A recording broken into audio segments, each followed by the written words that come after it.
Myself, and then we can get into it. All right. Hi, everybody. I'm Nick Friend. I'm CEO and owner of Art Storefronts. And my name is Patrick Shanahan. I've been running the marketing department at Art Storefronts for, I don't know, 5, 6, 7 years now, something like that. And yeah, we're going to, what's the order of events? We're going to get into kind of a brief discussion up top about who we are, what we do, what we believe. Afterwards, Nick will come in with a brief demo of the software, and then it's all about you guys at that point and opening it up to your questions. And we really want your questions, love your questions, can't wait to get into them. We find that during the course of these things, we end up just mentioning a bunch of links, follow-up resources, blog posts, informative things. And oftentimes we'll throw those links into the chat, but we also have this thing called show notes, which is just like a dynamic document where anything new that we mention, it'll become a link and it'll end up in the show notes. So we're going to email that to you guys, all of you guys at the end of this thing anyway. So you don't necessarily need to feel like you need to where's that link? How do I get in the chat? All of those things. After we get through the pitch, we encourage you to raise your hands if you have questions. We don't mean raise your hand in the digital format like that or the real format like that. There's a digital way to do it in Zoom. And if you look at the chat, April's got a link in there that says, here's how you can raise your hand. And what it does is it forms a queue for us for the questions, and we can just go into it and delve in from there. But big picture, love to just kind of talk about who we are, what we do, and sort of where we've arrived at as a business, at least as it pertains in July of 2020. And let's start with like the definition of an art business. Because we get a huge range of people that come in and say, does this apply to me? Is this for me? Can you guys help me? And, you might be an art business if, sort of here's how we define the art business, right? It's selling art or photography, both offline and online. And this can be any combination of originals, limited editions, open editions, commissions, embellished prints, or even digital downloads. It can include selling digital courses on art or photography or crafts. It can include selling art via galleries, both retail or digital being like Saatchi, Fine Art America, Etsy. It can be selling through fairs and shows.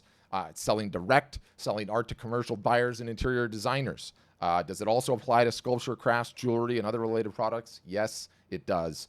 It also applies, though, to hybrid-based businesses. And perhaps you're both selling fine art and there's a service element to your business, right? This can be service photography of any stripe.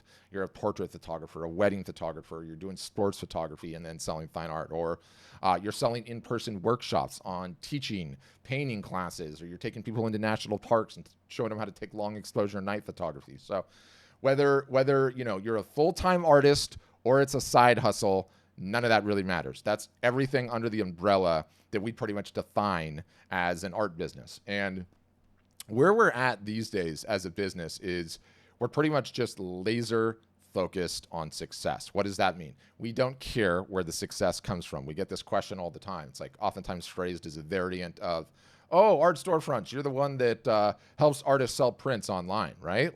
Absolutely not. Do we do that? Yes, we do. But we don't care just for prints. We care for the entire ecosystem. All we care about is success, where it comes from and what format it comes in. A blend of any type of art sales or a blend of digital courses or part service, part fine art sales. The blend really does not matter to us at all, right? If you've been an entrepreneur or a business owner for any length of time, okay, you know things, namely how hard it is to get any single revenue source working and producing in a business and how much BS and bad info is that's out there that takes you off that path. So we're constantly striving for success. Ultimately, in a sentence, what we strive to do as a business is empower our customers, teach our customers to create $100,000 a year plus art business. And it can be any blend of the various different revenue sources. And I would say, who are we? Why you might want to listen to us?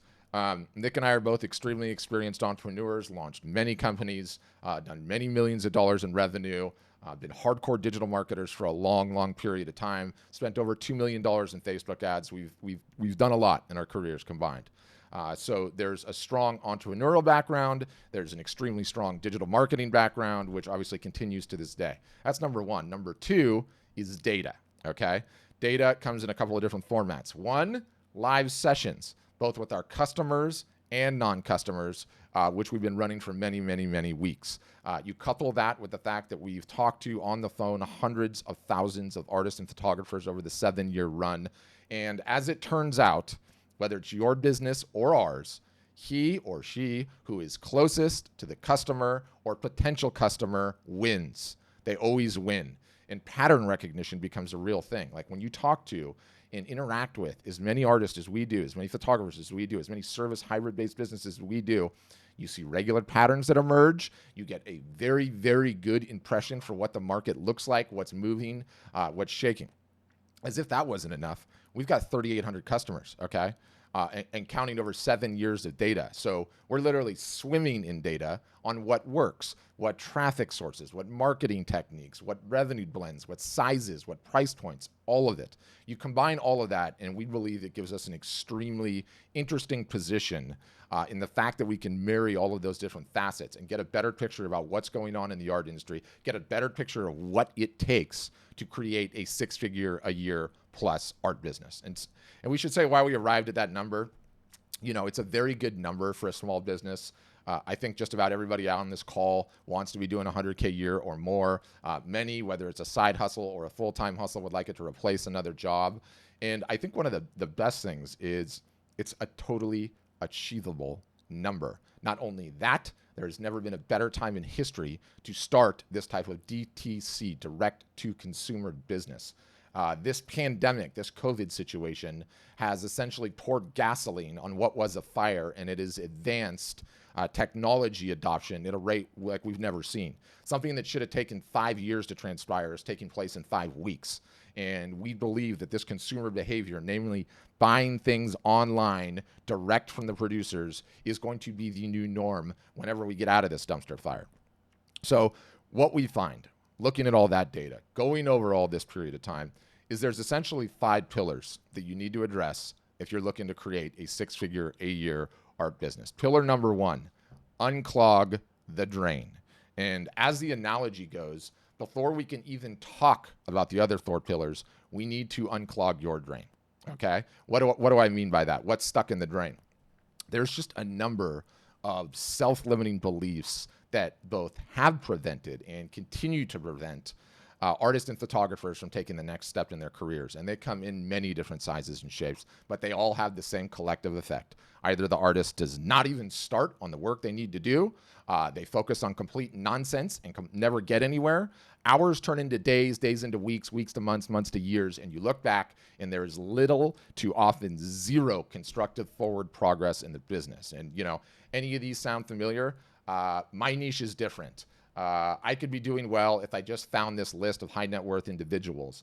If I just knew what the price points were that are selling, then I could create those price points and I would sell well. I have too many different niches. I don't know which one to do. Maybe I'll figure it out some other way. Or there's some sort of magical website out there where I can just upload my work. Fish are going to jump in my boat and I'm going to have a huge business.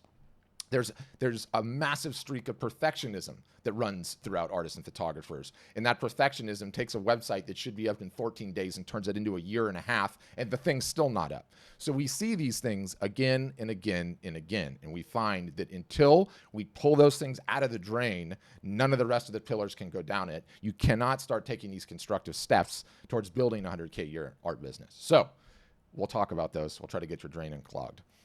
Number 2 pillar is understanding the business model. And I alluded to it earlier, and it is DTC. It's literally, in today's day and age, DTC, direct to consumer, or DIE. What does that mean?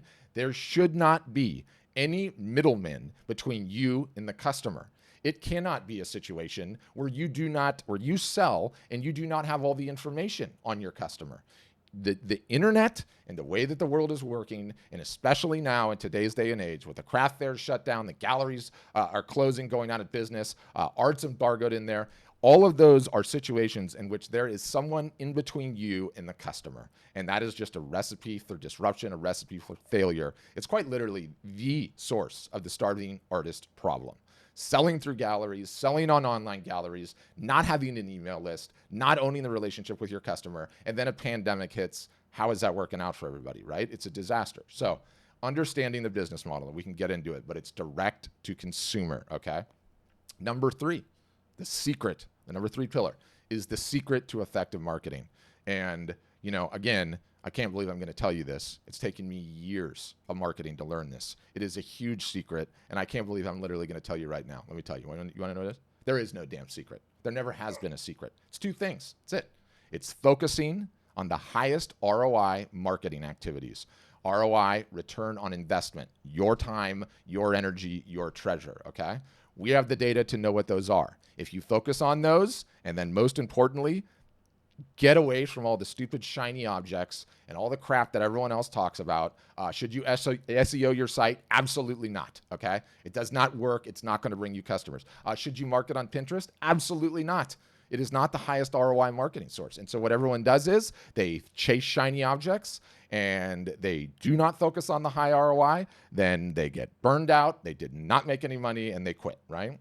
So number one, focusing on the highest ROI marketing techniques. That's what we teach. Number two, doing so consistently. No one does it consistently. You get hot and bothered for a minute. You get all fired up. You start marketing. You don't get the results that you like and you quit. Consistency is the key. That is the secret to effective marketing. Number four, the inputs, okay? And this one is less clear, but there is just so much BS in nonsense in this particular market. People tell you what's working for them, what you need to be doing, and all of these inputs you end up hearing from people that are not selling any art or photography online. We see this all the time, especially with our customers. Well, what about doing this? Where did you hear that? Who told you that that's actually an effective way to sell directly to a consumer in today's day and age? And there's never anything to it. It's that, plus it's surrounding yourself, okay, by mentors and by peers that are actually achieving that level of success. This has the most tremendous impact you could ever possibly imagine. There's a quote, you're the average of the 5 people you surround yourself around, right? And it's true on every single solitary level. Long story short, if you surround yourself by people that are achieving success, those are the inputs that are driving your business decisions. It is going to be a rising tide that lifts all boats. The fifth and the final one is perspective, okay? The perspective on how long it takes to grow a $100,000 a year plus business. And the story I always like to tell in this because it's a good analogy, it gives it teeth, is I used to drive, I live in Southern California, 3.5 hours, almost 4 hours to go ride my motorcycle in the desert. And on that drive, I drive through Palm Springs, where my mother-in-law now lives. Now, in my life, 2 small children, not riding motorcycles as much as I used to. It turns out almost not at all. So when I was doing that drive, right, that 3.5 to 4 hour drive, I would blow through the desert, Palm Springs, my mother-in-law's house, like it was nothing. Because in my mind, I knew I had a 3.5, 4 hour drive to make. The last 6 months, we've been going out to see her a bunch, and I find that an hour and 10, an hour and 15 minutes into that drive, I'm starting to get antsy and anxious, and I start playing the "Are we there yet? Are we there yet?" And I'm kind of fidgeting in my seat. Why? Because in my mind, I'm only going on an hour and a half, an hour and 45-minute drive. So inevitably at the end, I'm getting anxious and angsty. Anxious and angsty? Yeah, anxious and antsy. Whereas before, when I had the 4 hour drive in my mind, the 3.5 hour drive in my mind, I was just flying, head down rolling, not worrying about it, not even thinking about it. And so too goes building a $100,000 a year art business. You are not going to do that overnight. You're not going to do that in 1 month, 3 months, 6 months, even a year. It takes time. And so when you have the perspective of how long it takes and you are constantly reminded, it keeps you focused, laser focused on where you're going, and you don't get anxious. So those are the 5 pillars that we find that are necessary, the 5 ingredients that are necessary to create a $100,000 a year art business. And that's what we're looking to do for our customers. If you guys become one, that's what we're looking to do for you. So on that, Nick, I'll pivot it over to you, let you show them a demo. All right. Can you see my screen? We got you. Wonderful. All right, guys, this is just a demo site that we've got up here to show a couple of quick features. We've got hundreds, if not thousands, of art selling features. There's no way we could go over all of them, but we're going to go over a few just to give you the general idea. All right. So you can see on here that we're on like a typical product page, right? There's an image here. There's a watermark on it. You can turn that on and off. It's up to you. We have full image security, so you can't right-click, download, any of that stuff. And you can see here that you can sell open editions, limited editions, original painting, multi-panel, all of it side by side. So a visitor doesn't have to go to another page to do to see any of these. Down below, you've got your mediums. Anytime you click on a medium, it will load a 3D preview of that medium, like for example on Canvas here, right? So the visitor has an idea of what they're going to get. Every one of these media types has a tooltip with a video, some nice text, so that they understand what it is that they're buying. You'd be surprised how many people do not know what a canvas gallery wrap is, or a metal print, or an acrylic print. They've never seen them, even though they might have seen them before, they don't know exactly what that is. And all of this stuff creates friction in the buying process, okay? And the whole goal with a proper art gallery website is to have the features that eliminate friction so that people can make a decision on the spot and add the item to their shopping cart and complete the purchase, okay? So there's all of these different things here. I'm gonna show you guys the framing tool. They can pick a size. We'll pick something a little bit bigger, and then go to the styles tab. You can see that there are framing options, and click around, different matting options, all the popular ones that are on here, right? And so a visitor will get the visualization in order to help them make a decision, whether or not they buy a frame from you. We've even found that having a framing tool on your site is key, because if they plan to frame it at home on a wall, showing them the finished product is actually really important, okay? So at this point, down below, we have some more visualization tools to help them even further. There's live preview with augmented reality, and then there's a wall preview. Okay, I'll do the wall preview here first. And you can see here that they can change the paint color and find which one matches the one most closely that they have. And these are not just any old paint colors, all right? These are actually the best-selling paint colors from the paint manufacturers, Benjamin Moore and Sherwin-Williams, all right? So the likelihood of one of these matching is extremely high. Again, they're on the spot on your website. You want them to be able to make a decision, and so that's what this helps with. And then right here, they can change the size. They can change the room, see it in different options.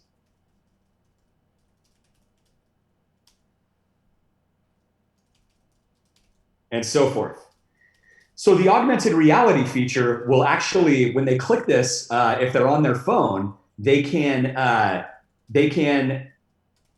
start the camera on the phone and then go ahead and project it onto a wall, okay? So that they can actually try your art on their wall in their house, okay? And they can do that on the spot. It's a pretty amazing thing.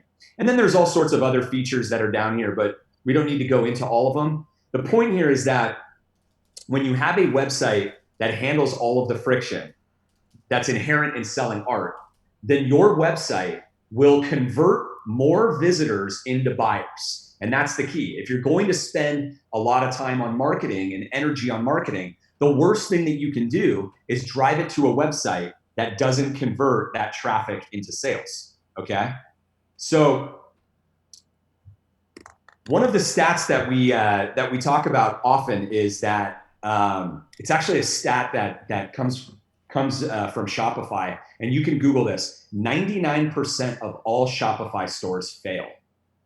Whoa, it's kind of a shocking statistic, right? 99% of all Shopify stores fail. Why? Why do you think that is, right? And it doesn't matter, you guys, whether it's Shopify or Squarespace or Wix or WordPress, go down the list, right? There's a million places to get a generic website. They're essentially commodities at this point.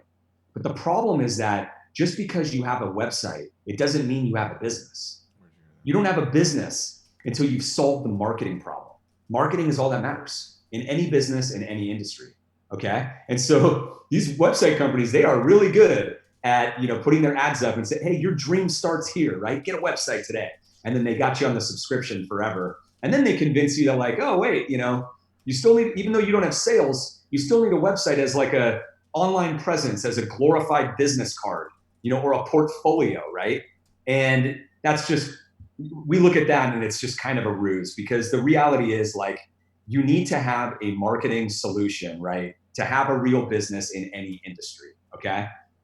And so when it comes to the website technology, we believe we have the Ferrari for selling art. We firmly believe that. Why? Because it's all we do, and it's always all we focus on. Nobody even has anywhere near close to us the number of features, for selling art. And I'll give you guys an example. Here's a side-by-side comparison here of art storefronts versus Shopify. And we have it versus Squarespace and Wix and everybody else. So, but you can go down here and you can click on any of these. And when I do, it expands the section. And you can see for generic website features where we stack up against any of them. All right. And when you get into the art selling features, this is where the distance really just gets, very wide. And you can go through this on your own. We'll put this link in the show notes that Patrick mentioned. You can just click on all of these. You can look at all the different features that we've listed here: art business management tools, automated print fulfillment, all this different stuff, and so forth. And then at the bottom, you can see other companies and click on them and look at the comparisons. They all pretty much look the same though, like a bunch of checks under art storefronts and the others not. And that's only because this is obviously what we focus on, right? So going back to what I was mentioning though, we believe we have the Ferrari for, selling art, to give art buyers the best possible experience on your website. And we live in the age of customer experience. Yes. Right? That's you got to give your customer an amazing experience if that's what you do. This is how Apple and Amazon have become trillion-dollar companies. They focus on their customer. They try to give them an amazing experience, not something that makes it more difficult on them, right? So if you have a Ferrari, right, that Ferrari only works if you have gas in the tank, okay? Otherwise, it's just sitting in your driveway. It's a glorified lawn ornament, as we say. And the gas, you guys, is the marketing, right? The gas is the marketing. If you don't have the marketing, you're not even using the website. It doesn't matter, right? So you have to solve the marketing problem. So that's the second thing that we do, right? The first thing is we provide a proper art gallery website. The second thing is we provide ongoing business and marketing consulting, all right? Comes in the form of a 365-day-a-year art marketing calendar. That's what we call it, the art marketing calendar.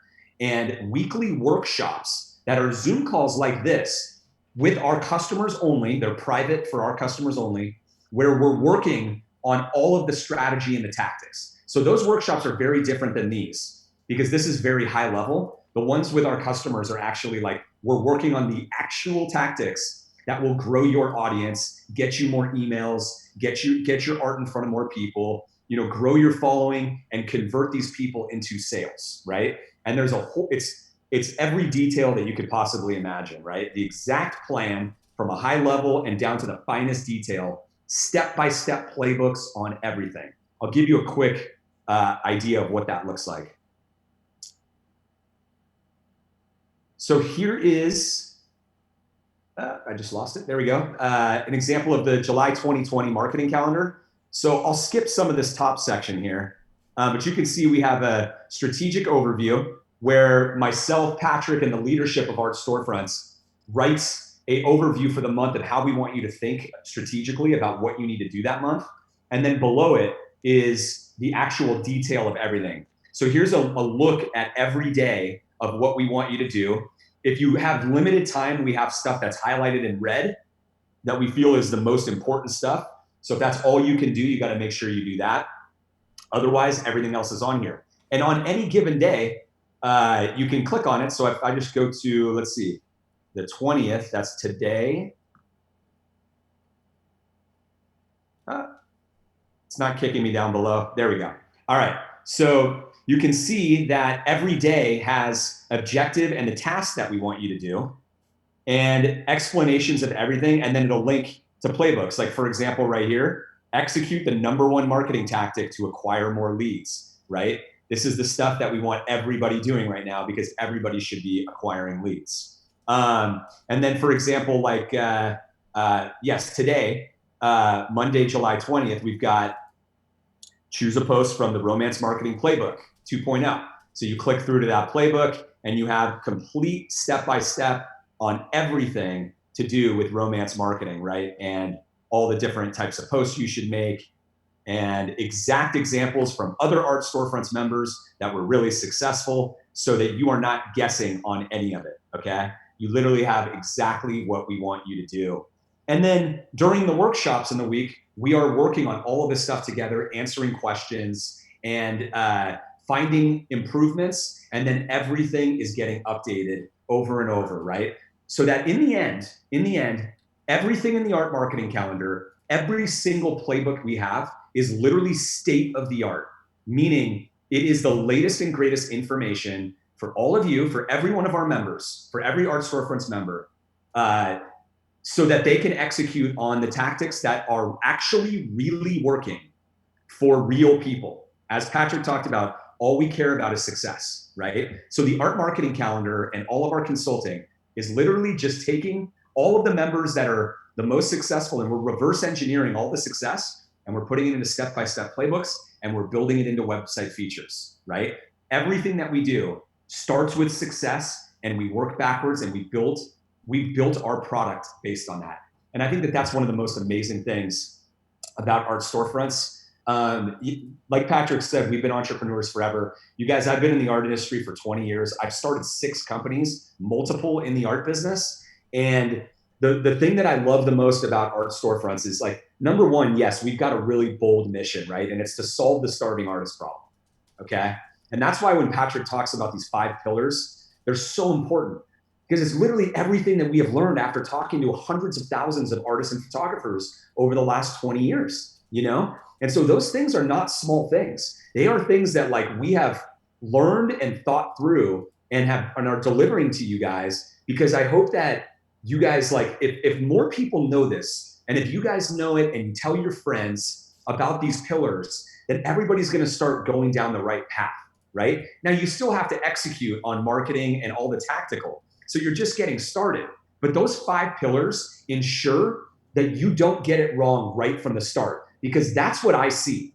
That's what I see more often than not, is I see the vast majority, and by that I mean almost everybody getting those things wrong, and they're basically dead on arrival. I look at them and I go, I don't care what you do, you're not going to make it.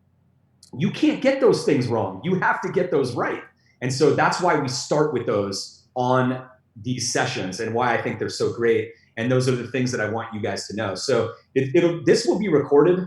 It'll be on our Facebook feed when this live session is done. So if you want to go back and review those again and write them down, it's not a bad idea, you guys, especially, like, you know, the direct to consumer point, just so important.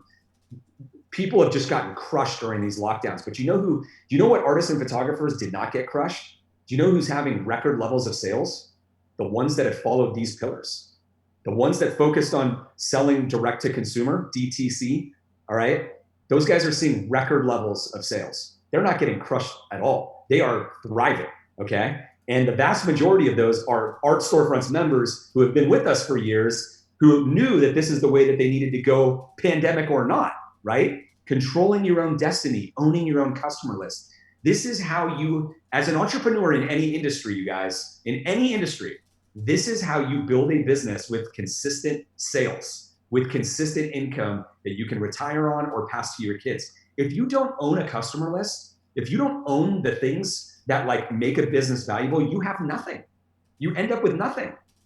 And that's why we say that, like, it's the biggest problem with not going direct to consumer and instead going indirect and always relying on, you know, third parties to sell everything for you, okay? You build a business based on sand rather than on rock. And everybody wonders, like, why is it so hard? There's this starving artist problem, right? Starving artist, you guys, is just a phrase that this industry has come up with. It probably shouldn't have. Okay? Because all it is just a struggling entrepreneur. It's a broken business. Broken businesses are in every single industry. They're in startup clothing businesses, jewelry businesses, whatever it is. You know, it's just a broken business model that doesn't have, like, a cute phrase attached to it. If you are a starving artist, you literally have a broken business. And every single time I talk to a starving artist, all I have to do is ask them, like, 2 or 3 questions. And I go, you're starving because your business is broken. You're doing all the wrong things. It's all these 5 pillars. You're getting everything wrong. And then you're going, oh, it's just, this is how it should be. No. That's not how it should be. You got to get these things right. The information is there. And that's what we want to help you guys with. So with that, Pat, I'll pass it back over to you. Are you connected? Yeah, I'm still here. Okay. So why don't we go ahead and we can start getting into questions if you guys would like to. Did you have any final comments, or should we do that? No, I think we should get right into questions. So April, post again the link. I know you did it a second ago, but post it again on how they can raise their hand.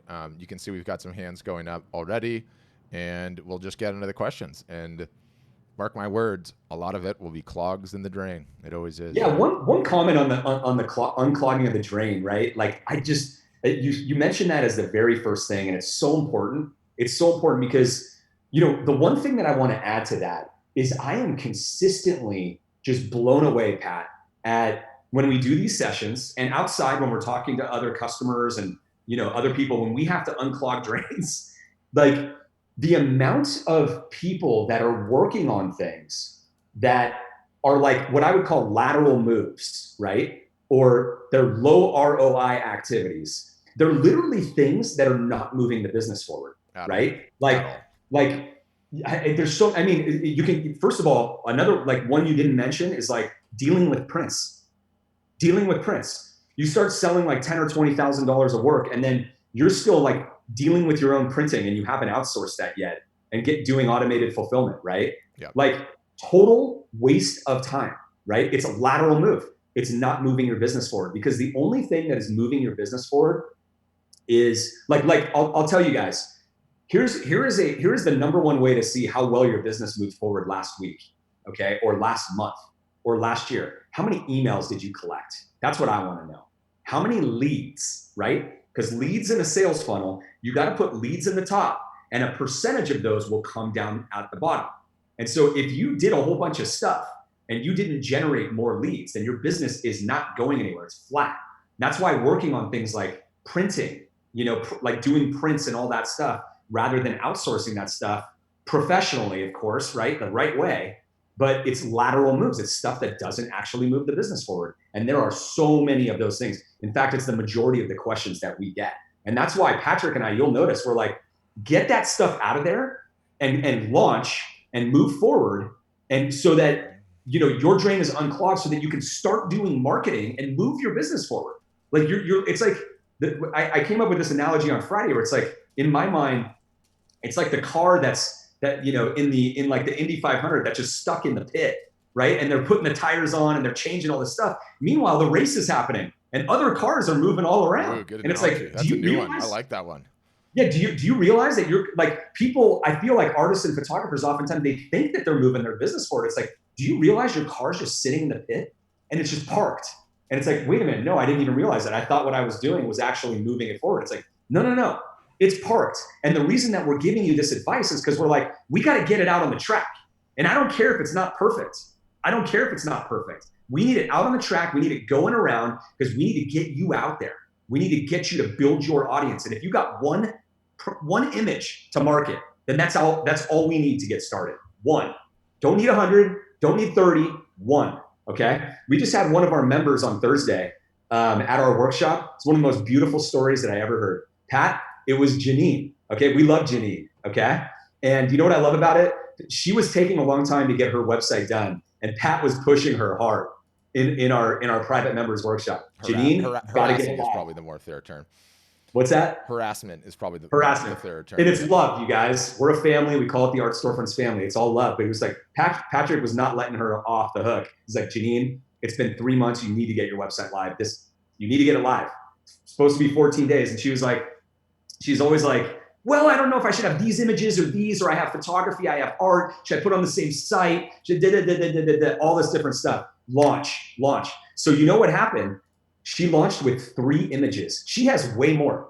She launched with 3 images, and she came back. She launched about 2 weeks ago. She came back and reported back on Thursday that she already had 6 sales off the 3 images. Just beautiful. Perfect example of getting off the sidelines, get your car on the track, right? And start building your audience and making some sales. Unclog the drain. Okay, let's get into the questions. Lisa Levy, you are up first. How you doing, Lisa? I'm good. How are you? Good. Hi, Lisa. I know your site really well. I like what you do, but my question is financially, are you willing to work with artists to like make a couple payments to pay the $1,000? Does it have to be all up front? Some of us don't have all that cash sitting there in our bank account. Yeah, so what we tell people to do is there's a financing company that we work with, but we also just recommend PayPal because we can't do financing like as a small business. But PayPal has some pretty aggressive like interest only for a year or something like that going on. They change it all the time. But the best thing to do is just to get credit from a company that provides credit like a bank to finance it for you. Okay. But we also we've had a ton of people in your exact position come on these calls and ask the exact same question. And what ultimately we tell people to do is, and we have April, can we get this in the show notes? So the first time this worked for us was probably, I don't know, maybe the third or fourth a session like this, because we just started these things when the pandemic hit. You get all your pieces together, everything that you have, and you fire all of your guns at once, meaning get everything that you have, friends, family, email list, your Facebook page, your Instagram page, and you say, guys, this pandemic is really hitting me. My other revenue sources are gone, so I'm launching an online art business, and to celebrate, I'm doing a one-time discount on all of the existing inventory that I have. I know a lot of you guys are in your homes. You're staring at these blank walls. Let me help you out and start showing the pieces one at a time. You can go live on Facebook or Instagram with a cell phone and do this and just go through it. And this gal, Deborah Herbert, was just on a call just like you, saying the exact same thing. And I think she sold 900, or I can't remember, 1,000, somewhere around 1,000 to do it. And ultimately she came aboard. And in the show notes will be a link to the blog post that we did on it, and you can go to her Facebook page and literally scroll up in the feed or scroll down in the feed, and you can see the actual video of her doing it. So that would be how I would go about it. Okay. All right. I wouldn't finance it. I would say, like, you know what? I'm going to make this happen. I'm going to ask the market. I'm going to I'm going to use social media, use my email list, use the fact that I can go live online. I'm going to show my pieces off and ultimately see if I can sell them, right? Like, that's the most important thing. Yeah. I mean, I'm really big I'm on Instagram every single day, Instagram and Facebook. It is so easy to go live on Instagram now. It's crazy. Yeah. All right. I'll give it a shot. How do you feel about Facebook ads? I mean, are you a fan of those? You're not ready for Facebook ads. You're not ready for it, Lisa. Not even close. Somebody else was asking me this question in the Facebook chat, and you can see we're streaming on Facebook right now, and Deb Herbert's on there. Yes, listen to Pat, because she's literally the one. You could send her a message and ask. But everyone thinks like there's some easy way to do it, i.e. maybe if I just figured out Facebook ads, that would totally work out, right? Like it does not work that way. And Keith, I can see Keith is the guy that was in the Facebook comments.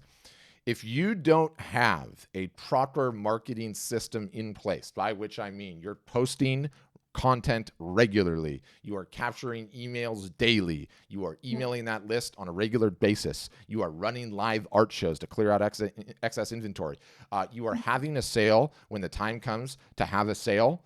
If you don't have that system in place consistently all year, the odds of you making money on Facebook ads are worse than sitting at the blackjack table at Las Vegas. No one ever tells you that, but that's the case. You have to have a marketing system in place in order to get an ROI out of Facebook ads. And let me just tell all of you guys, save you some money. Thou shall not boost posts.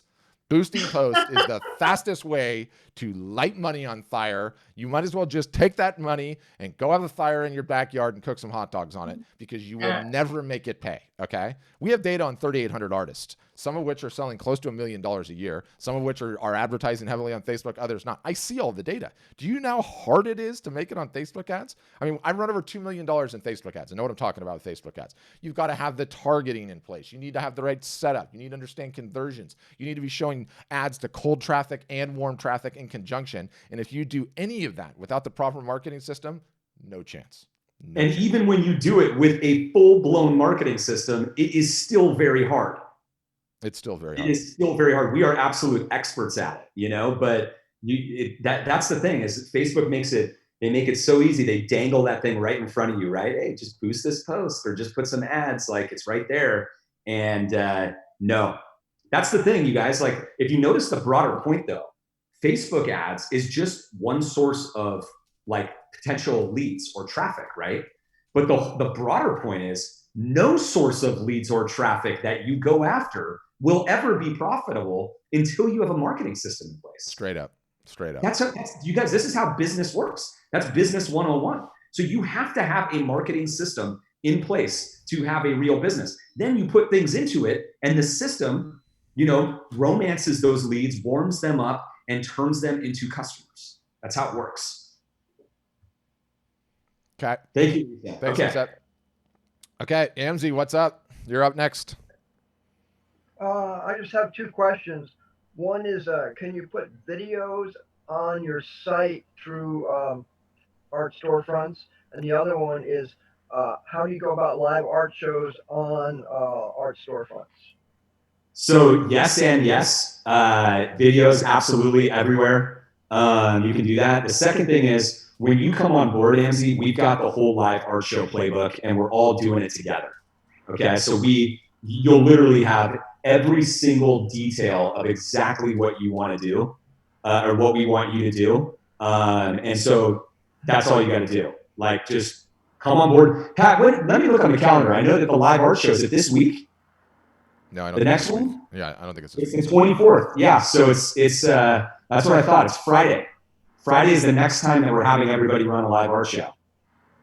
So there will be no doubt coaching going on tomorrow at the workshop. But either way, Amzi, whenever you come on board and you get your website live, like, you'll have all of that at your disposal. Yeah, okay, and I would go ahead, Amzi. Go ahead. Sorry. I was just wondering, I'm getting ready to open a new art gallery in New Orleans, and I guess I can do it from there, is what I'm thinking. And do I just walk around and show it to the people, or do I talk about each piece, or do I bring just focus on each piece and then move on? Because I love you, okay, and because you played music out of 2 of these sessions, I owe you one, okay? I owe you one. This Friday, okay, I've got one of our long-term customers who's been with us for years and years and years. He's in Canada. He's got a show on Friday in an art gallery in Ottawa. Okay, and Ottawa's not shut down right now, so I guess he's allowed 50 people at this show or whatever. I'm helping him run a live art show in the gallery on Friday. We're not publishing it, but if you send, I'll figure out a way to email you and I'll send it. And it's going to be in the gallery, and it's going to be live on YouTube, Facebook, Instagram, Twitter, and his personal Facebook page all at once. And we're going to go through the entire show. And this gives me an opportunity. I'll send it to you, Amzi, because I love you. This gives me an opportunity to rant too, and I would say this is so important to understand. This is so important to understand, and I got to do my hand thing, which is weird because Zoom, like, it reverses the video, so you're turning opposites. Best way to sell art online, what is it? Or best way to sell art, period, what is it? In person, right? In person, face to face. No one's disputing that. It's not even close. What do we have here? We have the website, right? Now, there's benefits to the website. It works all the time.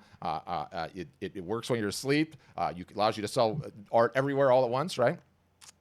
Your job with the website, our job, because we provide websites, is to make that website and that buying experience as close as possible to the offline in person. That underscores and underpins everything that we do. What's amazing, what's completely changed as a result of this pandemic that we're in, is the emergence of live video and the ability for the live art show. And it sort of just bridges the gap between the two, or I guess like this, I can't remember how I did it, but it bridges the gap between the two, and it creates this situation where you are able to sell direct to your customers. Again, DTC, direct to consumer or die. It allows you to sell direct, no geographic restrictions. And my Canadian buddy, Matthew Locke, he did a basement sale, okay? A basement sale. And this is a guy pre-pandemic that his song and dances, he would paint for 3 to 6 months, have the huge gallery show, the big dog and pony with music and the cocktails, and invite everybody, and then sell really well, but take a 50% haircut, because that's the deal, 50-50 split, right, with these galleries. Now, over a period of 15 days, he ran 2 live art shows on old basement inventory that he had, and he sold 65 pieces and did, I think, 33,000 Canadian. Guess what the split is on that?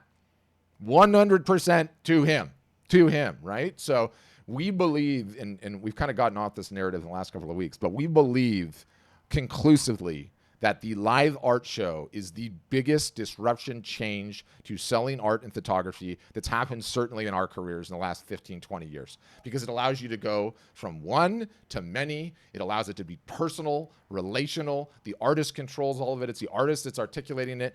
When you're set up correctly and you know how to do it, you're answering questions live. People are bidding on it live, and it's the wild, wild west right now. There's no one that has it all figured out. I mean, this is the elevator on a skyscraper, and the doors haven't even closed on the ground floor yet. That's how new this is, right? So all the tradecraft is just kind of emerging as we go, and it's wild. It's wild. And again, why do we love it? It's DTC, direct to consumer, no middleman. Turns out you get the middlemen out, you keep that money, and you're actually on the path to 100K plus a year business. That's what I got. That's my rant. Thanks, Anthony. And I'll send it to you. It's literally on Friday. Okay. Keith, where did you go? You were on. You're off. Hold on, so I can find them. All right, Keith, I got you unmuted. Yeah, good. We got you. Hey, what's up, man? And I should say, so Keith and I were just going back and forth on the Facebook chat. And Keith is giving me the line, which I love. He's like, what about Facebook ads? What do I need to do? And I basically gave the same rant, right? Like, if you don't have the comprehensive marketing system in place, I'm telling you, it's the blackjack table at Vegas. Those are your odds of succeeding. Well, let me share just a brief version of what I've been doing, and because I really do like what you guys are presenting. I've watched a few of these, and I've looked at the site system, which I think the interface is beautiful, and it definitely makes it easier for people to purchase. I believe everything you guys are saying is entirely true. But I also do know that there is a lot of power to placing these social media ads, and I know people who have less structure, and I'm not backing that. I don't think it's good to look unprofessional no matter what. I like to present my stuff in the best possible light I can, and I know that's what you guys are really about, and I think that's awesome.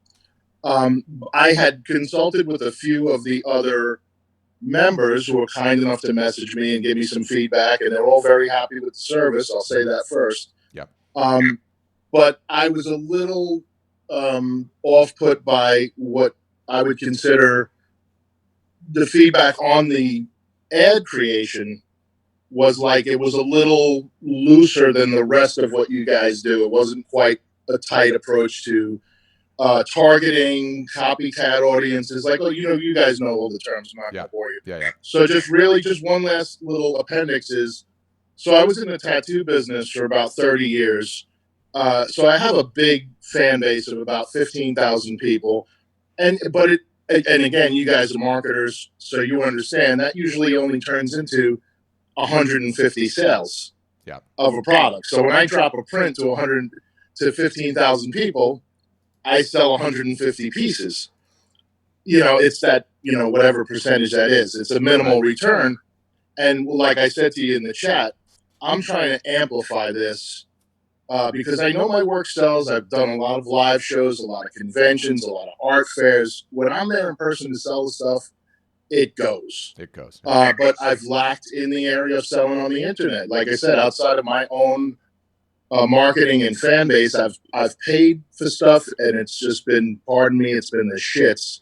And I haven't made any. I've made more sales just doing it myself than I had from systems that I've purchased, like I told you. So anyway, so I didn't mean to be antagonistic in the chat. I was giving you the Bronx grilling on. No, are you kidding?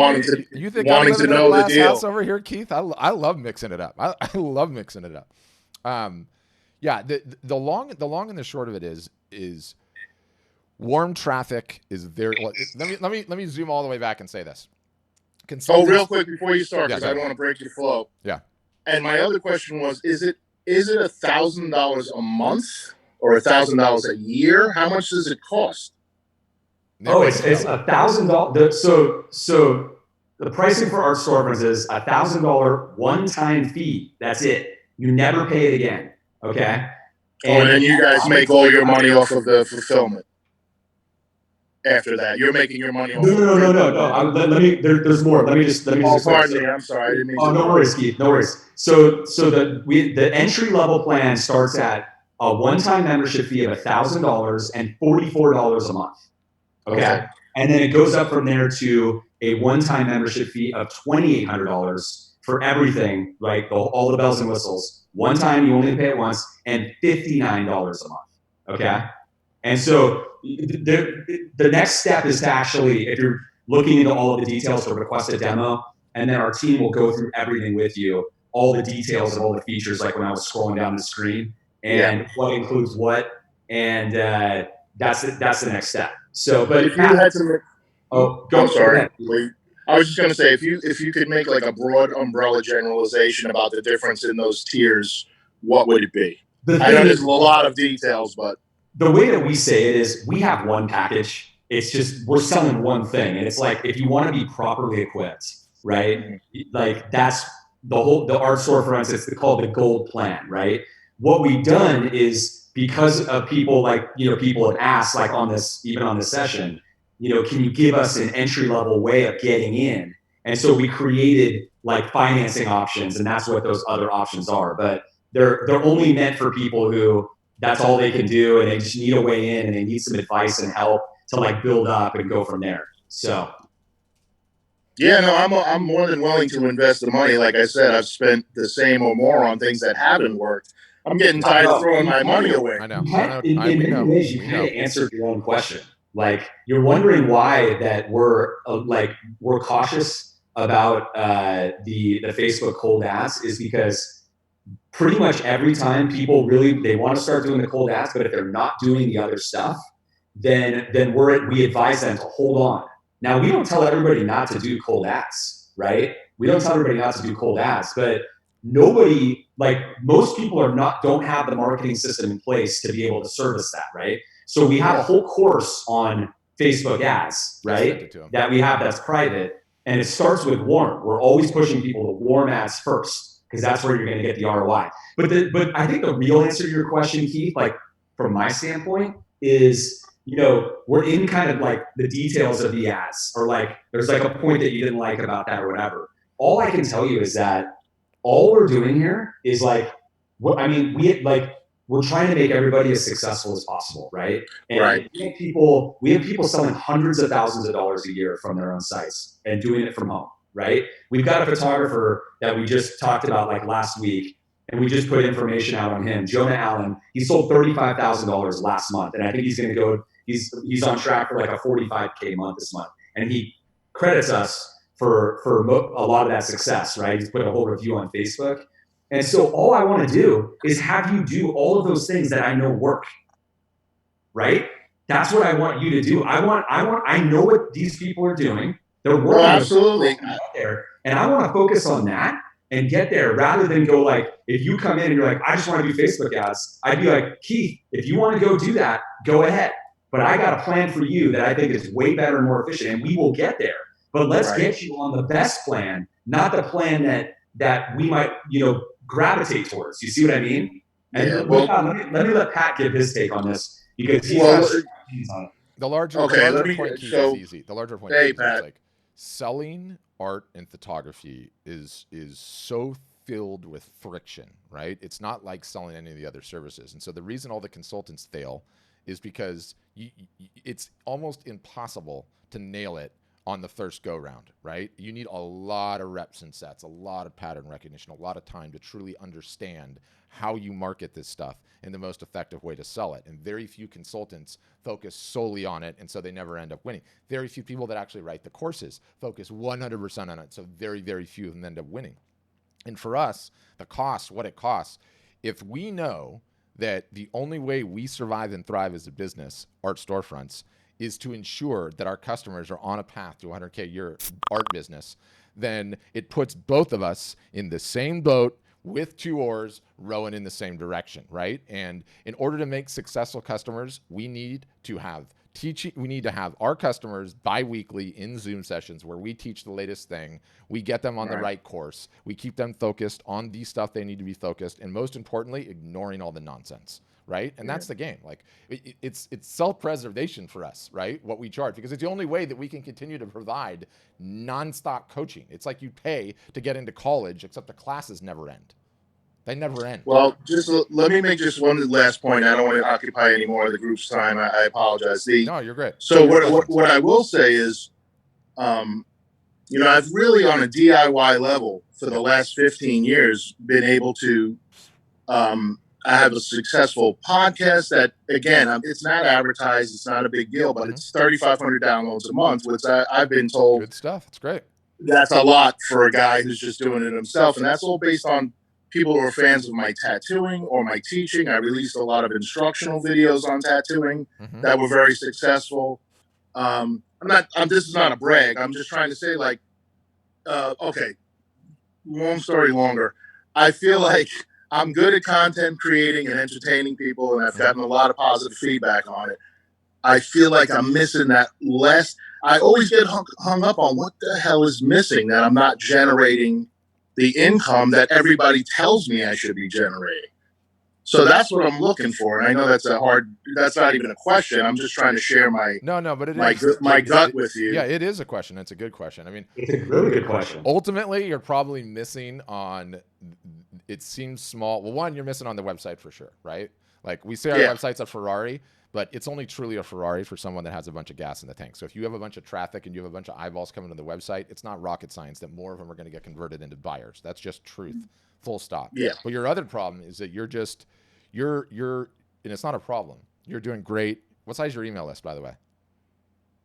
I have a few of them that have to be compiled. I think one of them is, I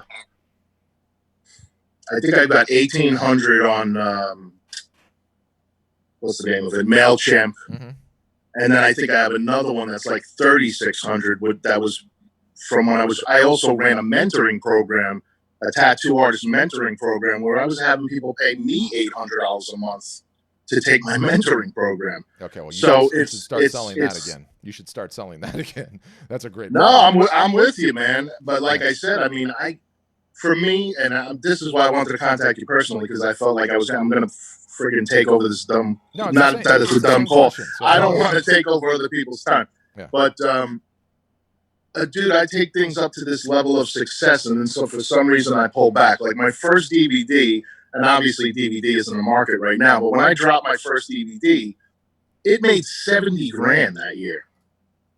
A DVD, but I was selling it for $100 a unit because it was a specialized product for tattoo artists. So like I said, I'm good at creating content. I'm good at teaching and communicating ideas. My podcast has a comedy element to it, so people find it entertaining and find it fun. Keith, we'll get you to the next level. This is a no-brainer for you. Yeah, I feel like I said, all the people in my life are like, "Oh my God, you're like so talented," and this and that. And after a while, it almost hurts my feelings to be called talented, because I'm like, if I'm so talented, look at my bank account. Yeah, exactly. Stated another way, there's no "you're so talented" button in the ATM machine. I was down there yesterday. True. There's no button there. Keith, I can feel you. I know exactly where you're at. Okay. I have started 6 companies. Okay. I have built 3 multi-million-dollar companies, one of which does $30 million a year in revenue. Okay. And what I will tell you is, and this is part of the reason why we built our storefronts the way that we have, is that during that whole process of the last 20 plus years of being an entrepreneur, I've had to, take people to dinner, coffees, buy them gifts, hustle my way to get myself around people who were at a higher level than me, right? Where I would stop making horrible decisions that I knew I was making after the fact. Why did I do that? Why did I do this? Or I wasn't seeing something wasn't clicking as right, And you need people who are at a higher level than you then to raise the quality of your thinking, because the quality of your thinking is going to determine the quality of your daily decision making. All right. And that is the missing piece for you. That's it.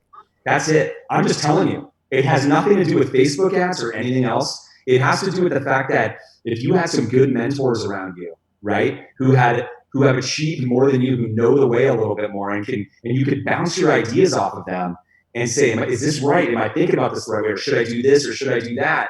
and you could leverage that, I think you probably would have made a lot better decisions throughout the course of these things where you had early traction and some things were going well. Because I can't tell you how many times I've seen entrepreneurs like be in a situation like that, and then they go over here, and then they go over here, and they start doing things. Whoa, why did you do that? And look, I've done it myself. You have to take the lumps. You know what I mean? And before you know, like where those wrong things happen. And I think that's actually, in your case, surrounding yourself with higher quality thinkers, with people who have done more than you, is probably the biggest thing. I would say you're 100% correct, man. Just a final thought is, of all those things I paid for one thing that I found worthwhile, and it was with this guy, Noah Elias. You guys might even know Noah. He does work for Disney, and, he runs a mentoring program as well. And when I got done with Noah, Noah kind of took me on because he felt it too about like the potential. And we got to the end of an hour-long phone call, and he was like, "Man, you're leaving $100,000 a year on the table." Yeah. And it's because of what you just said. I'm not, that thing that you say, and I know you guys didn't invent the theory, but of the five people you're surrounded with, averaging out, dude, that to me is like truth. It's a frightening thought. It is. I don't have a lot of like-minded people around me. I'm not surrounded with a lot of entrepreneurs or creative people. So you bounce your ideas off of knuckleheads, and you get knucklehead feedback. Yes, you do. Yes, Thank you, Keith. I hope everyone is listening to this. This is the whole point. And Keith, you know what I found is that even like with myself, but especially with artists and photographers, is that almost nobody is. And that's why it's one of the pillars. That's why we have it as one of the pillars, because, there's not a lot, like most people are not around a lot of other entrepreneurs. And if they are any of them successful? Like for real? Are they more successful than you so that you can get any quality advice? It's a hard thing. And like I said, I spent my entire career hacking around that. I hated it. It was awful. Oh my gosh, I gotta take this guy to dinner because like I got nobody to ask a question to. I mean, I remember when I first got when the company I started in 2003, Breathing Color, got to like 10 million in revenue, right, a year. And I was like, I hit a wall. Like the company literally ran into a brick wall. Everything that I was doing, all the marketing and everything that we had, like it stopped. It couldn't get beyond that. And you'll see that throughout your career when you're an artist or a photographer, especially like what you do to get from 0 to 20,000, is not what you're going to do to get from 20 to 40 and 40 to 100 and 100 to 500 and 500 to a million, a million to 10 million. You know what I mean? And so you need to leverage other people who have done it to help you at that point. And I remember I was like, where do I go to find people who have built 10 million plus in revenue? There's like how many are there in the world? You know what I mean? I've been able to manifest that in the area of artists. I've actually been blessed enough to go to dinner and spend real FaceTime quality time with some of my favorite painters and sculptors and have them on my pod or just like you said, go to one of their things, wind up at dinner with them. So I'm able to do that in the area of my creative thing, but in the business thing, no. Yeah. So that's the thing, right? So with our storefronts, we have almost 4,000 members. I think they are a subset of some of the highest quality like photographers and artists in the industry. They're the most serious. They don't come to us unless they're at least, semi or very serious, right? And one of the benefits that we offer is that the second you come in, you have those 5 people. In fact, you have way more than that.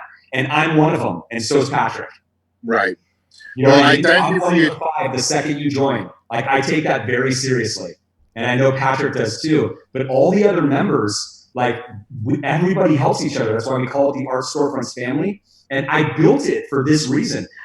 You can appreciate it. A lot of people cannot appreciate it, until they've been around it. Because I know if I'm going to make you guys as successful as possible, I need to increase the quality of your thinking and your daily decision making, because we're going to tell you everything to do, right? Everything that other people are doing to be successful, and we have playbooks step by step, but you have to execute it. And if you don't have high quality ingredients in there, it can come out nasty, Right.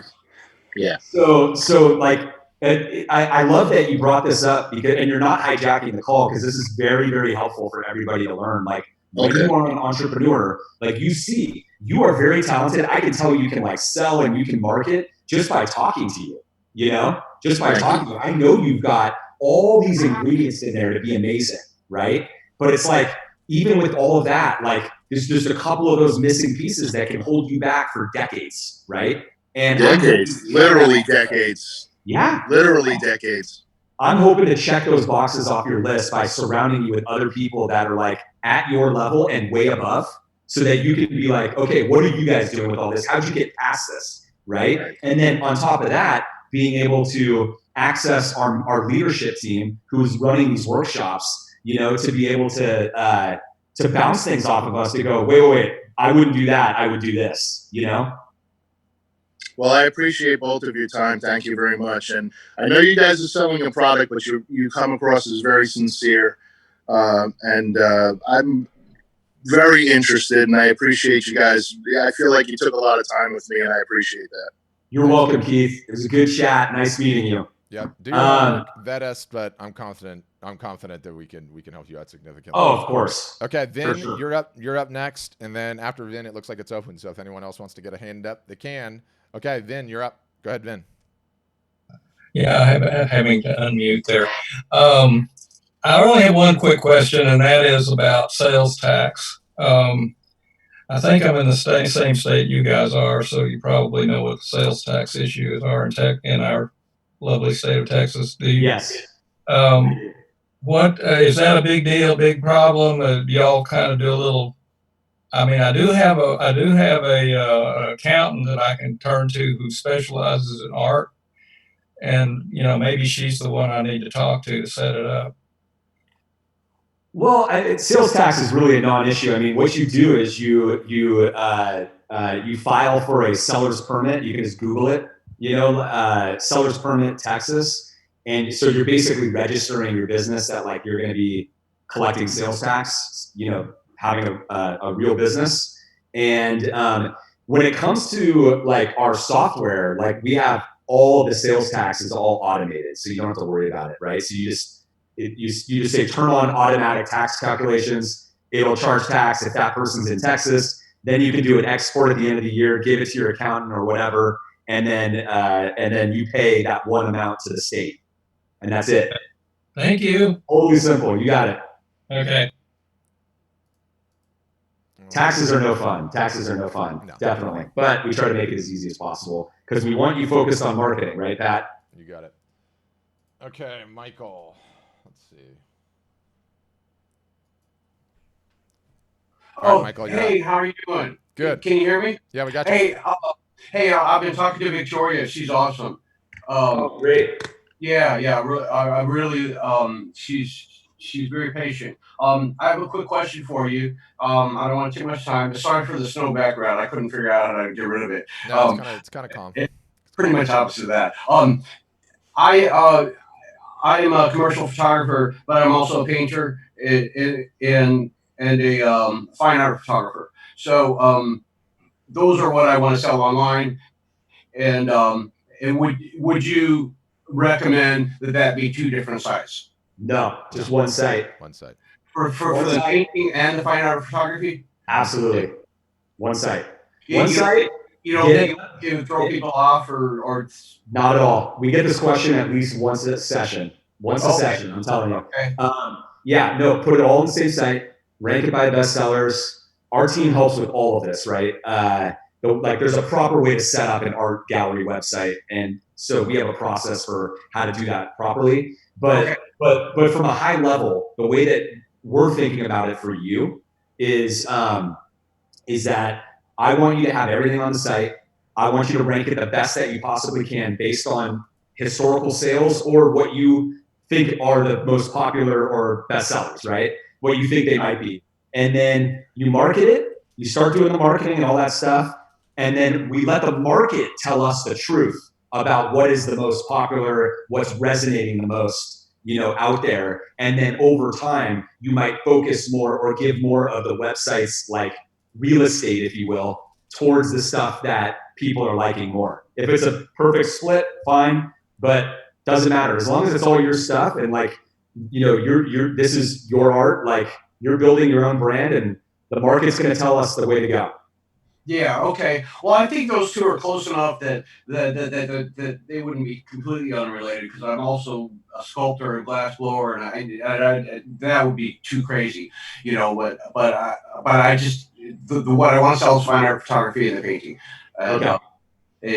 So you think it would fit together in that? Oh yeah. I don't even think the other stuff's too crazy either, but it's up to you. I don't know. I mean, I never know, dude. You got it. Like, look, see, that's the point, Michael. Let me just tell you.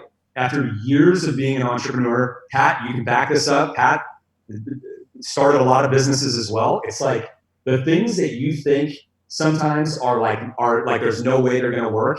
We have this saying that we say, just ship it. It's a mantra like at our storefronts. Just ship it. It means just execute it and get it in front of leads or customers or whoever, right? Get it to market as fast as possible. Just ship it. Just ship it. And sometimes Pat will say something to me like, hey, I'm thinking about doing X, Y, or Z. What are your thoughts? Just ship it. Or I'll say something to him like, hey, I'm thinking like, should we send an email this way or that way? He's like, ship it. Just get it out there. Because you don't know until the market responds. And like the amount of times that I have been wrong about what I thought would work well is I can't even tell you. And then the amount of times I've been wrong about what I thought wouldn't work well, that totally blew my mind. There's just as many. You don't know until you just ship it. And so we've learned after so many years, just ship it. Don't do anything else, but ship it and get it to market. Yeah, so it's so common too. And this is a perfect example of the self-limiting belief. This is the perfect example of something that's stuck in the drain. I don't know if I should do my fine art, my photography, my glass blowing. And how long have you been having that conversation with yourself, Michael? 10 years, 15 years. I mean, I've got you on mute, but 10 years, 15 years, like this just sits in there, stuck in the drain, and you do nothing, right? Like it just holds you up. And, it's not a condemnation of you or anyone else. All artists and photographers, for the most part, are solopreneurs. You are not around a bunch of other people that are running successful businesses who would tell you, get it in the water and just ship it immediately. Like you don't know what you don't know. And you end up stressing about problems that are not problems. Then the sales tax thing was too. That was another perfect example. Who cares about the sales tax? Do you know how easy? Let's do this. How big of a problem? Worrying about sales tax, actually selling the art. Way bigger problem selling the art. You'd be surprised how easy it is to fix the sales tax when you start selling the art. It is that easy. Boom. Instead, you're sitting there stressing about it. You're worrying about the accountant. You're starting to read some things on the city website. Do I need to go down and get a permit? No. Start selling. Start accruing some sales tax and then worry about it, right? The second business, I learned this lesson. The second business that I started, I literally had nothing but a phone. I got on the phone, made a sale. I couldn't even take the guy's credit card. This was in 2003. I had no way of accepting a credit card. I wrote his credit card down. I called the credit card company and I said, I need to open a merchant account. Like, what do I do? And like, it's going to take 2 weeks to send you the device because you had to have the actual device back then to like key it in. I was like, oh my goodness, I got to wait 2 weeks like to build this guy. Like, how's this going to work? It took like 3 weeks to get the thing. I'm looking in the mail every day. I finally get it. I type in a credit card. It worked. And I was like, okay. And it's like, okay, sales tax. What do I need to do next? So get the sales and move and go. And all the rest will fall into place, you guys, because let me tell you, when you join our storefronts, if you're going to join our storefronts, you have everything at your disposal. Every bit of information about all of these things. How do I ship originals the best way, the cheapest way, the most effective way? How do I package this? What's the best way to capture my images? I mean, sales tax, how do you do it? How do they do it? I mean, you literally have all of that stuff. That's one of the benefits of surrounding yourself with a couple thousand entrepreneurs who are running this exact business that you plan to run. I mean, think about how Marvel that is, right? It's the exact business that you plan to run. They're all running it. But Michael, I actually kind of love the idea of like, dude, if I liked your paintings or your photography and I saw that you had a sculpture and I liked it, like, to me, I actually like that concept because, we're all about like we want you to build a great relationship with your audience. we want to deepen that connection, right? And we know that the average collector, if you do your marketing right, is going to buy around 8 pieces, over like a 20-year period, right? We know that. We talk about Weiland. Weiland wrote this book, the Don't Be a Starving Artist. He's a friend of Amzi on here, and he's top 5 best-selling artists out there. Yeah, he's got it right there.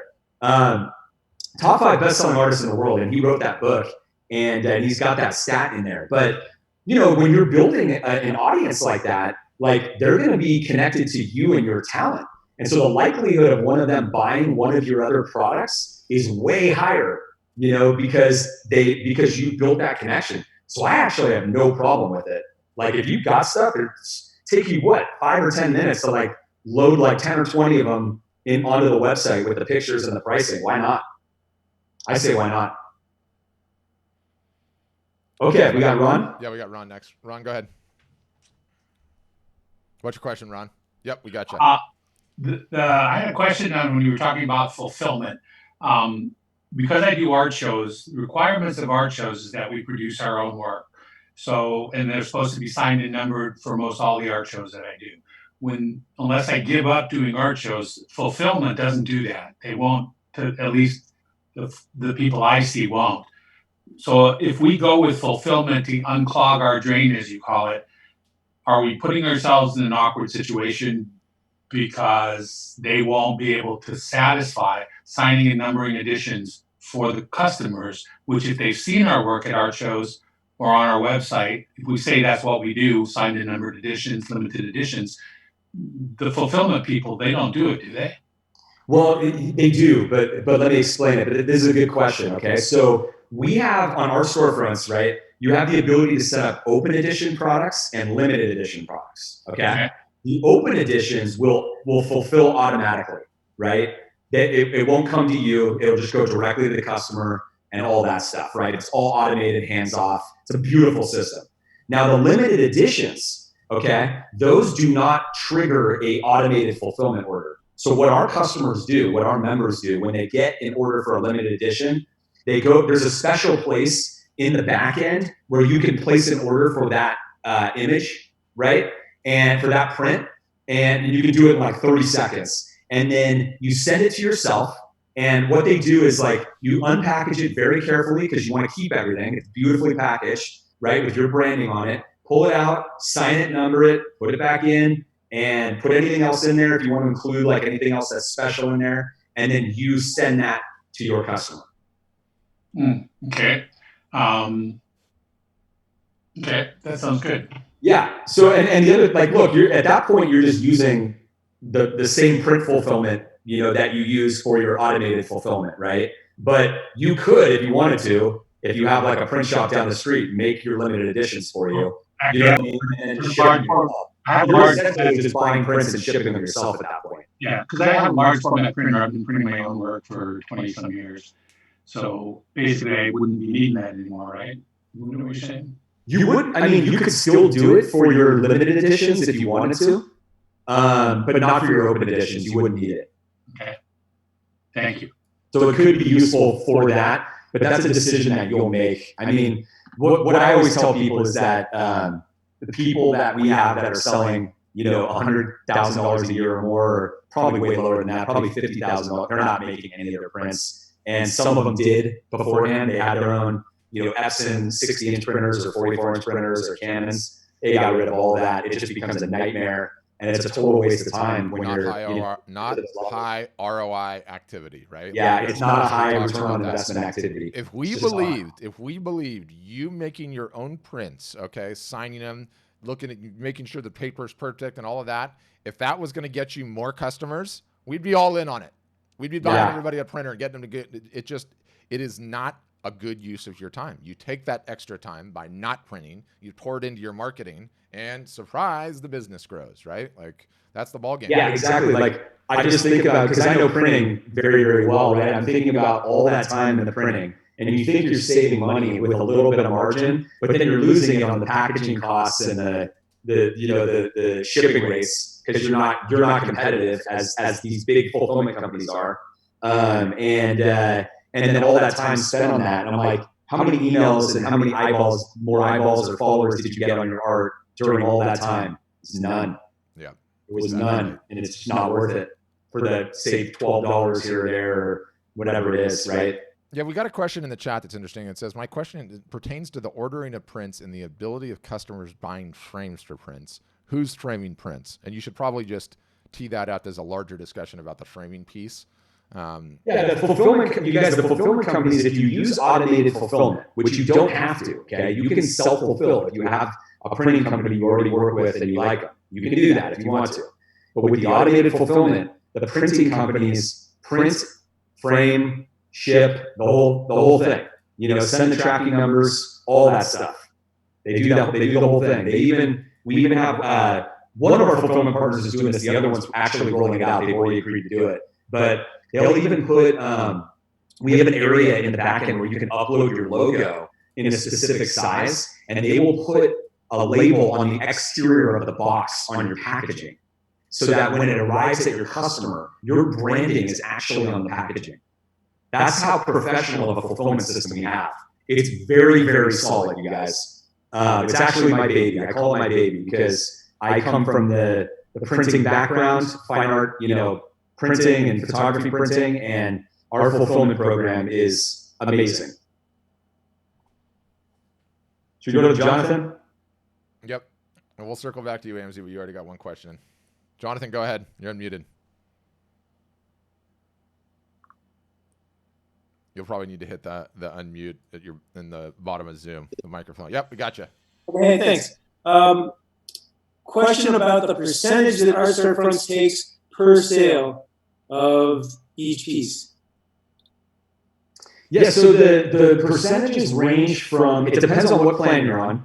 And this is where you want to request a demo because I may get these numbers wrong because they're different on each plan. But it ranges from 5% to 12%. Okay. Sorry, I should say 0% to 12%. 0% on standard products. Like if you're selling just like regular items or courses or things like that, there's 0%. And then 5% is on originals and limited editions. And 12% is on prints, like open edition prints. And then I think on our highest plan, the prints goes to 10%. I'm giving you a rough estimate. But to see this in detail, let them put all of the pricing on the screen when you request a demo so that you can look at it all side by side. And so you see it exactly. Okay. And then one other question regarding a variety of aspects. In that some of my images are going to be in the 2x3 versus the 5x7. And how easy is that to set up if I have, let's say, a gallery of 20 images and some of them are going to be in that 2x3 and some by 5x7 to offer the same range of metal prints, canvas prints, whatever. Incredibly easy. Our software is built to handle these scenarios. So when you upload an image, it automatically analyzes the quality of the file, like the resolution and the aspect ratio. And then if you're using the automated fulfillment, right, it knows the minimum quality standard that the printing company needs. And so then it'll give you a range of sizes in that aspect ratio, a lot of them, from maximum to low. And then you can toggle on or off, whichever ones you want to offer. Great. And do you have any kind of special test print program or? We have. It's funny because that was literally being discussed this morning. We've got you can buy sample prints at a discount when you become a member, so that you can just get some prints made and just make sure that you're happy with the media types or whatever. I'd love to be able to see the maximum size that your program suggests and how that compares to what I believe in. Yeah, okay, so if you go to asfprints.com, ASF, like Art Storefronts, asfprints.com, there's an upload to print feature there. You can actually buy prints on there. You get better pricing when you're a member, like 10% cheaper. But when you upload, and and you go to the next step, it'll show you a range of sizes, and you'll see right there. Now, it's up to you whether you would want to like deactivate like the top one or two, like out of the like, because it might be pushing the envelope a touch, you know. But you'll see the whole range right there. Okay, terrific. That's essentially like what you see right there is essentially what you'll see in the back end, like when you upload on your own and you're able to like toggle those on and off. Okay, thank you very much. You're welcome. AMZ, go ahead. This piggybacks off of a question that was already asked. On the back end, can you have hand embellished giclées? Oh yeah, of course, yeah. So if you're gonna have any of the prints sent to you, like as like you would just use the limited edition feature essentially to set that up, because then you want to have the print come to you so that you can embellish it and then send it to the customer, or